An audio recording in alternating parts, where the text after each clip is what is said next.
नमस्कार दोस्तों, story book 12 में आप सभी का स्वागत है। कहानी को गौर से और अंत तक जरूर सुने। रामू काका, बहू को नीचे बुलाओ। मेम साहब, बहू घर पर नहीं है, उनको बाहर गए हुए 3 घंटे हो गए। रामू काका की बात सुनकर सास सालिनी गुस्से में बोली, क्या बहू घर में नहीं है? नहीं मेम साहब, रामू धीरे से बोला। माँ देख लो, आपकी नई बहू ने आपका कहना नहीं माना और चली गई अपने काम पर। मधु की ननद ने आग में घी का काम किया और अपनी माँ को अपनी भाभी के विरुद्ध भड़काया। आने दो आज मधु को, घर में उसकी खैर नहीं। सालिनी गुस्से में तमतमा कर बोली। महेश जी, सुना आपने? आपकी लाडली बहू घर पर नहीं है। सालिनी अपने पति को सुनाकर बोली। सालिनी, शांत हो जाओ। मधु तुम्हारी मर्जी के बिना काम पर नहीं जाएगी। मैं मधु को अच्छी तरह से जानता हूँ, उसको जरूर कोई ना कोई काम होगा। गुस्सा मत करो, वह थोड़ी देर में आ जाएगी। सुनो बेटी नेहा, तुम उसके मायके फोन लगाओ। यदि बहू वहाँ नहीं गई होगी और अपनी वह घटिया नौकरी डिलीवरी के लिए गई होगी तो मैं उसे घर में ही नहीं आने दूंगी। कह देती हूँ महेश जी, वह मेरी मर्जी के खिलाफ जाएगी, यह मुझे कतई पसंद नहीं। सालिनी गुस्से में बोले जा रही थी।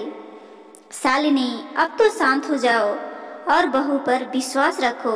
वह ऐसी नहीं है, तुम्हारे खिलाफ कभी जाएगी ही नहीं।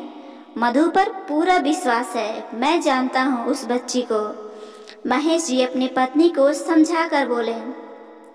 तो आप ही बताइए, वह 3 घंटे से कहाँ गई हुई है? देखो सालिनी, मैं मानता हूँ मधु गरीब घर की बेटी है। उसके पिता के मरने के बाद उसने अपने घर की सारी जिम्मेवारी को संभाला है। खुद से मेहनत करके अपने बहन की शादी की है। बेटी नहीं, वो अपने घर का बेटा है। परिवार का पूरा खर्चा चला रही थी, लेकिन बहुत स्वाभिमानी लड़की भी है और अब उसे अपनी मम्मी और दादी की चिंता है, उनके खर्चों की चिंता है। उसका परिवार कैसे चलेगा, इसलिए वह बार बार अपने काम पर जाने के लिए तुमसे कह रही थी। लेकिन मैं जानता हूँ वह तुम्हारी मर्जी के खिलाफ अपनी मर्जी से कभी नहीं जाएगी। थोड़ा विश्वास करो और धैर्य रखो। मैं यहाँ हूँ मम्मी जी, मधु की आवाज़ आती है। सालिनी ने मुड़कर देखा कि मधु गुड्डू को लिए खड़ी थी और गुड्डू के सिर पर पट्टी बंधी हुई थी। यह देखकर सालिनी और नेहा चौंक गई। गुड्डू बेटा, गुड्डू को क्या हुआ? यह पट्टी क्यों बांधी है? नेहा और सालिनी एक साथ बोली। नेहा ने जल्दी से अपना बेटा मधु की गोद में से ले लिया, लेकिन गुड्डू बोला, मामी बहुत अच्छी हैं। मामी मुझे डॉक्टर के पास ले गई, पट्टी कराई। बहू, गुड्डू को क्या हुआ? महेश शांत स्वर में बोले। पापा जी, घर पर कोई नहीं था। नेहा दीदी भी अपनी किट्टी पार्टी में व्यस्त थी। उनका फोन बजा, लेकिन उन्होंने उठाया नहीं। लैंडलाइन पर फोन आया तो मैंने उठाया। मुझे पता चला गुड्डू को स्कूल में चोट आई है। कोई घर पर नहीं था। रामू काका भी नेहा दीदी का सामान लेने बाजार गए थे। फोन सुनकर मैं घबरा गई थी। हड़बड़ाहट में मैं आपको फोन करना भी भूल गई। सॉरी पापा जी, लेकिन गुड्डू बाबू को बचाना जरूरी था। मधु सालिनी के बेटे की पसंद थी और सालिनी के पति भी अपनी बहू को बहुत पसंद करते थे, लेकिन सालिनी मधु को पसंद नहीं करती थी।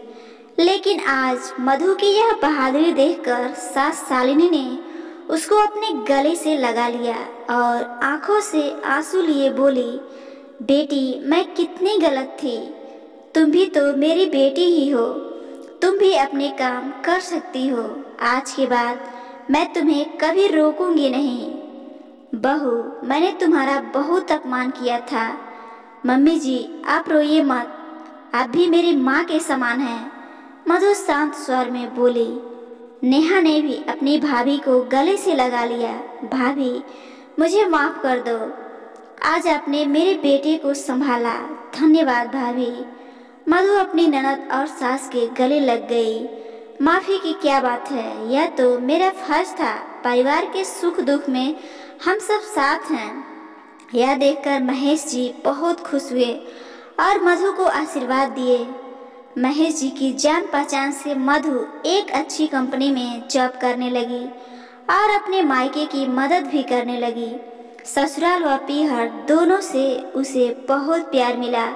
अब वह बेटे बेटी और बहू सारा फर्ज अकेले निभा रही थी। तो दोस्तों, ये छोटी सी कहानी आपको कैसी लगी जरूर बताइएगा, और ऐसी ही कहानियाँ सुनने के लिए हमारे चैनल को जरूर सब्सक्राइब करिए। धन्यवाद।